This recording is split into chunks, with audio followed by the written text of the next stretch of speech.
I think it was almost slightly harder mentally in the way we framed it because we weren't fully prepped going into it. We weren't fully tapered. It was almost like an open meet with a lot of prize money.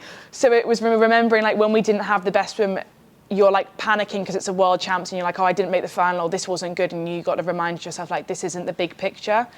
But also on the flip side of that, like even when we swam well, like I did, I don't want to spoil it for later on, but it's like reframing that, like that's not the goal of the season. That wasn't even the goal for this cycle. The goal for this cycle is trials.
Confidence and momentum in swimming can be a massive thing, and in-season racing gives you a great opportunity to test your skills while under fatigue and pressure from high training loads. It's not always a fair reflection of where a swimmer is at in their season, so why race at all when you could be training? I think that this cycle we've really viewed racing as a type of training.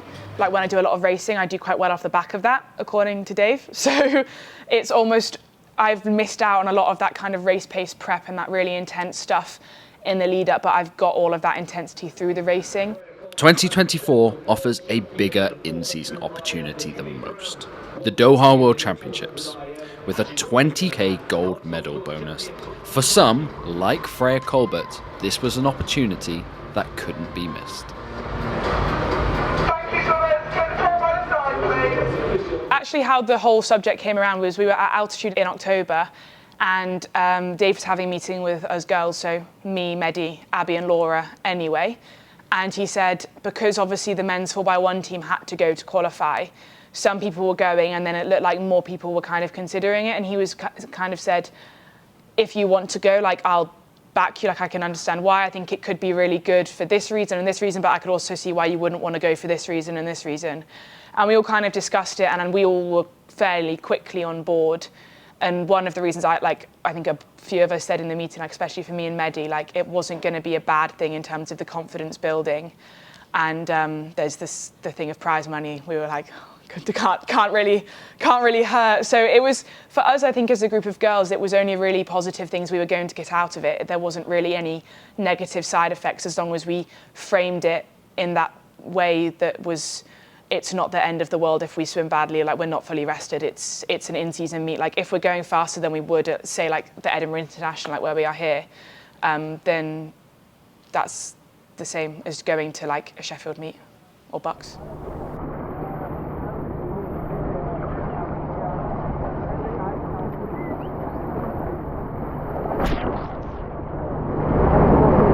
It's getting busy. That's enough for me.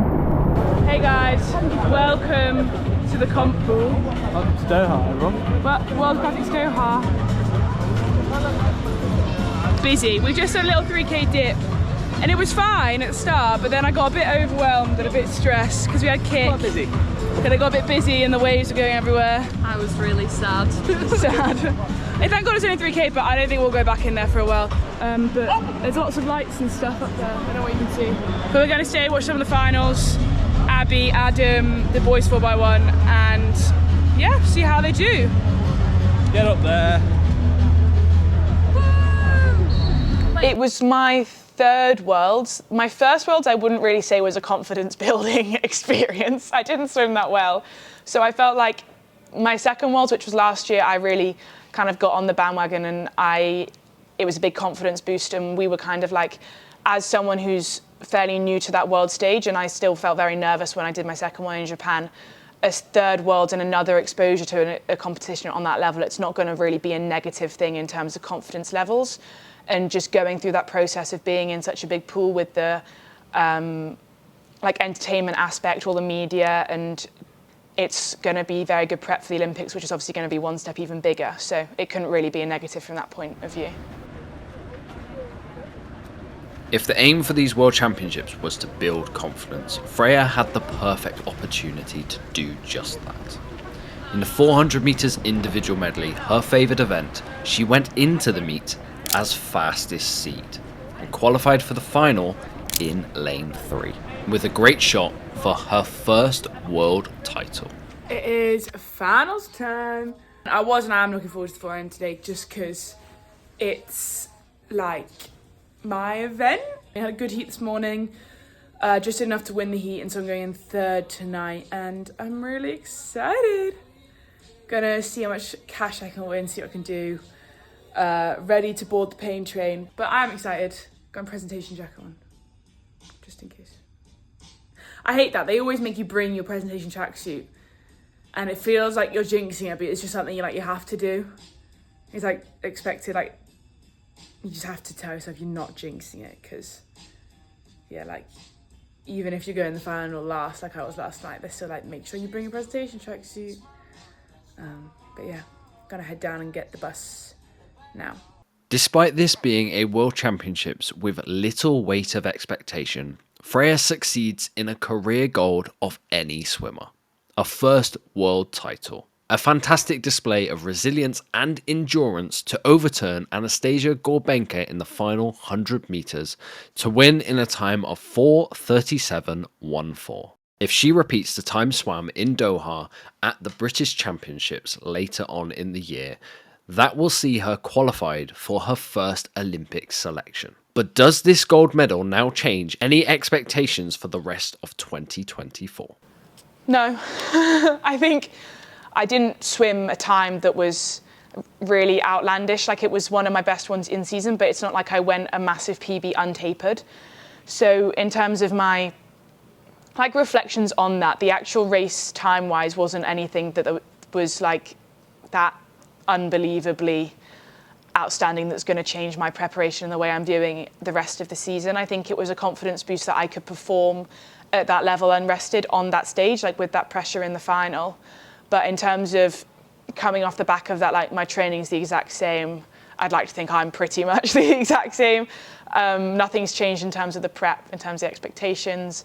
Winning maybe wasn't necessarily a shock or a surprise in terms of the best version of myself. So just carrying that best version of myself forward to the summer is the real aim.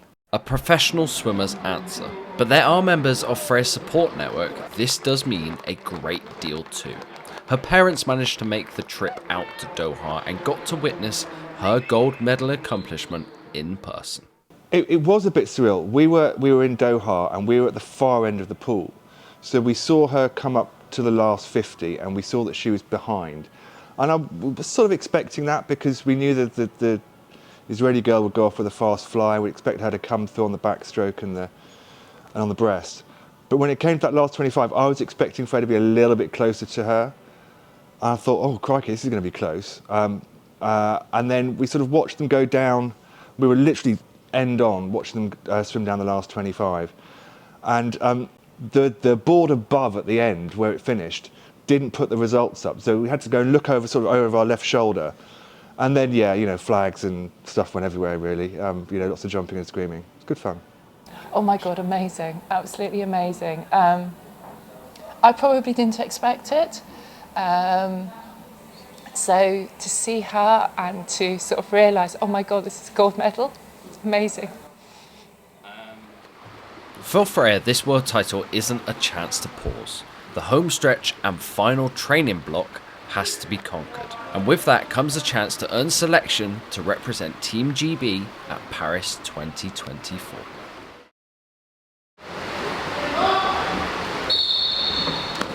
I'm really excited to just watch all of our friends and watch the whole of Britain and see how they all perform. Seeing who makes the team, how fast people go, like surprise performances, seeing people like realize their dreams as well. I think it'll just be a really exciting week, and I'm excited for myself, but also to see how everyone else swims and see everyone else having the best time of their lives.